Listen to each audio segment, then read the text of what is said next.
家好，欢迎回到百景怪谈。本周咱们故事的主角就是挖坑已久的万魔之母莉莉丝了。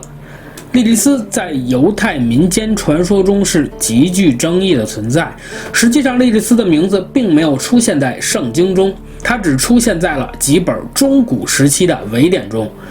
莉莉丝的故事有多种起源，其中最为流行的说法呢，就是莉莉丝才是亚当的原配。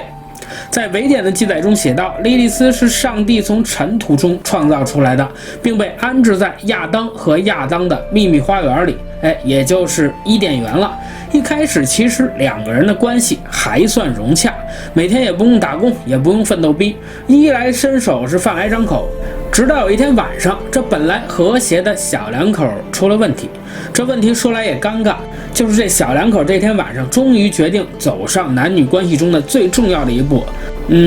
就是想快乐一下。但是莉莉丝拒绝躺在亚当下边快乐，她认为呢，自己和亚当都是上帝创造的，从尘土中来，所以他们生来就是平等的，因此不应该躺在亚当下边，而应该用更为平等的方式快乐。可是亚当呢，就是死活不同意，所以莉莉丝一气之下逃离伊甸园，就躲了起来。上面这是其中一个版本的故事，而另一个版本的故事可能观众老爷们更为熟悉了，就是莉莉丝被最帅的天使晨光之星路西法勾引后，给亚当戴了绿帽子，随后东窗事发，只能逃出了伊甸园，躲了起来。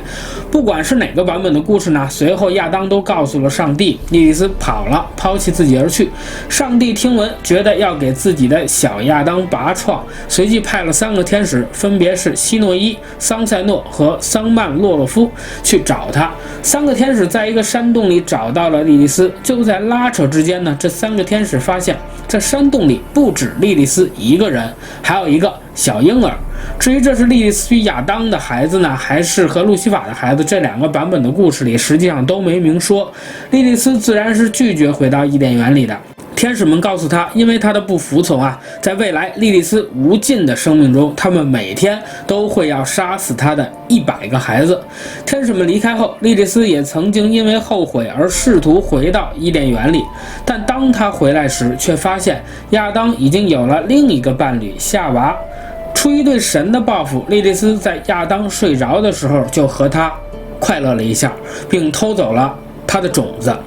莉莉丝带着她的种子生下了百合花，对，就是咱们熟知的那个百合花。在一部分犹太文化中呢，百合花被认为是一种生活在地球上的恶魔，是那些被天使杀死的莉莉丝的孩子的代替品。所以从这个故事里就衍生出莉莉丝就是男人们做春梦或者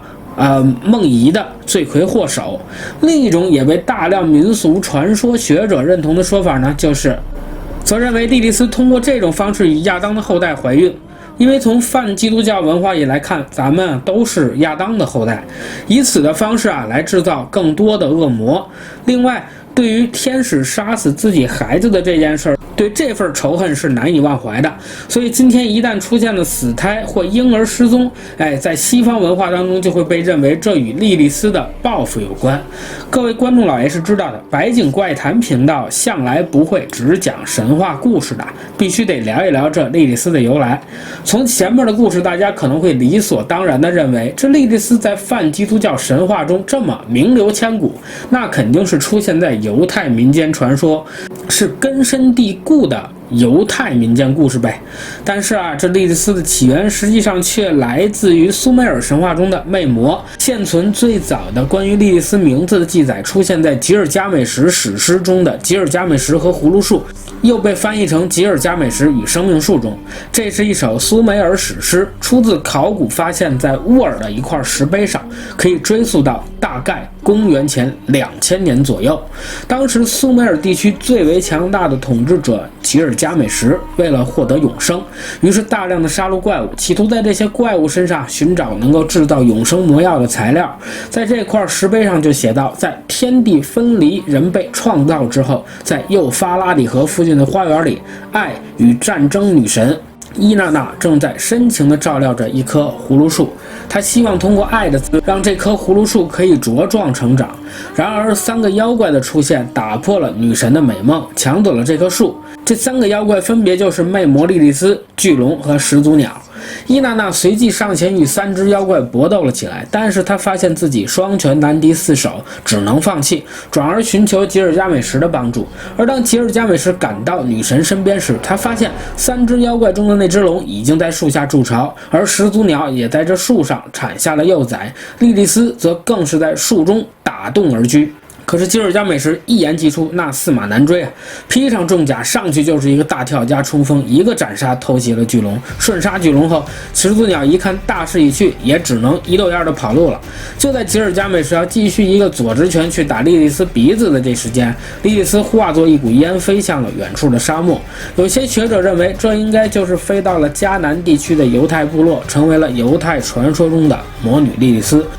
今天的宗教学者则认为，莉莉丝的出现由于传说中被认为是亚当的第1任妻子，并且是在2个人初体验这一天，莉莉丝出逃伊甸园的，所以可以认为莉莉丝一开始的出现应该是与女性的初夜所联系起来的，或者说她的灵感来源与初夜是有着一定的关联性的。当然，大部分神学家则坚持莉莉丝就是恶魔，和初夜呢没什么关系。至于在艺术史上，莉莉丝被描绘的那就是五花八门、五颜六色了。尽管莉莉丝很有争议，但在今天，一些女权主义者则把它当作一种父权的象征。例如，一本名为《莉莉丝》的犹太女权主义杂志就将自己标榜为独立的犹太女性杂志，因为他们认为它是独立的象征，是反抗男权的象征，是男女平权的象征。然而，那些坚持认为它是一个恶魔的人呢，则再次将女权主义者贴上了抨击男性或憎恨男性的标签。他们认为莉莉丝是邪恶的，对男人和孩子充满了报复心。女权主义者使用的任何符号或图标，特别是在宗教背景下，都会有争议和反对。莉莉丝的故事是否准确，并不是主要问题。故事的初夜版本给了莉莉丝一个角色，在犹太教和泛基督宗教传统中，许多女性都能够认同。他们普遍认为她是一个独立的女性，挑战着她所处的那个压迫的系统当中。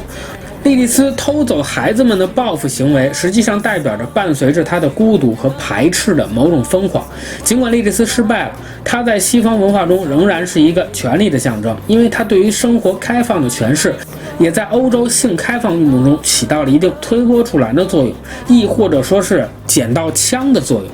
那么今天碍于篇幅的原因，本期莉莉丝的故事呢就告一段落了。下一期继续给各位老爷填坑，带来天使等级的介绍与基督三教区别的故事。我们大家都知道，基督教实际上在现代分为了东正教、天主教和新教。那么这3个教的区别又是什么呢？就在下一期的故事当中为各位观众老爷解答。如果你喜欢我的视频，还请一键3连，帮忙转发，你的支持就是我最大的动力。谢谢大家。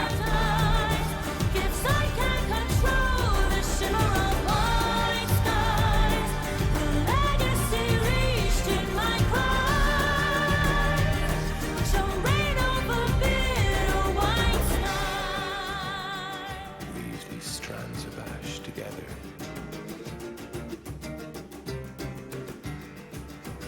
Warm our hands in the embers of time.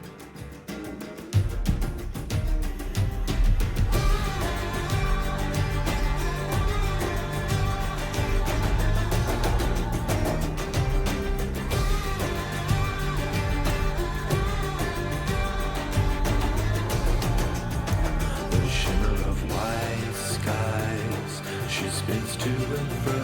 a flicker of wild eyes. She's losing control, the shimmer of white skies.